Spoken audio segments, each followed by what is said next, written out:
സ്വർഗ്ഗലോകത്തേക്ക് എത്തിയാൽ ഏറ്റവും വലിയ ആസ്വാദനം റുഅയത്തുല്ലാഹ്, അല്ലാഹുവിനെ കാണലാണ്. അല്ലാഹുവിനെ കാണലാണ്. ലില്ലദീന അഹ്സനുൽ ഹുസ്നാ വസിയാദ, ലോകത്ത് നന്മ ചെയ്ത് ജീവിച്ച ആളുകൾക്ക് നാളെ അല്ലാഹു സ്വർഗ്ഗം കൊടുക്കും. അൽ ഹുസ്ന വസിയാദ, സ്വർഗ്ഗത്തിൽ എത്തിയിട്ട് കുറച്ച് ഏറെയും കൊടുക്കും.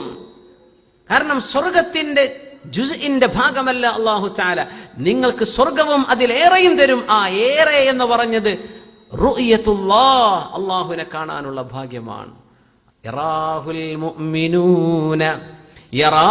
മുഅ്മിനൂന ബിഗൈരി കൈഫിൻ വഇദ്റാകിൻ വദർബിൻ മിൻ മിസാലി ഫയൻസൗന അൻ-നഈമ ഇദാ റഅൗഹു ഫയാ ഖുസ്റാന അഹ്ലൽ ഇഅ്തിസാലി. അല്ലാഹുവിനെ കാണാൻ പറ്റുന്നത് വലിയൊരു സൗഭാഗ്യമല്ലേ? യറാഹുൽ മുഅ്മിനൂന, മുഅ്മിനീങ്ങൾ അല്ലാഹുവിനെ കാണും. ബിഗൈരി കൈഫിൻ, എങ്ങനെ നമുക്കറിയൂല.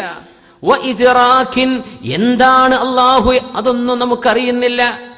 വദർബിൻ മിൻ മിസാലി, ഒരു ഉദാഹരണം പറഞ്ഞു, എങ്ങനെയാപ്പാ കാഴ്ച, ഇതൊന്നും പറയാൻ പറ്റില്ല. അതാണ് അല്ലാഹുവിനെ കാണും.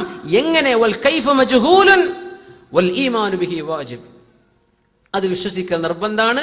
അത് എങ്ങനെയെന്ന് നമുക്കറിയൂല, അതാണ്. പക്ഷെ അല്ലാഹുവിനെ കാണും. സ്വഹീഹായ ഹദീസുകളിൽ അഷ്റഫുൽ ഖൽഖ് സ്വല്ലല്ലാഹു അലൈഹി വസല്ലം പറഞ്ഞു,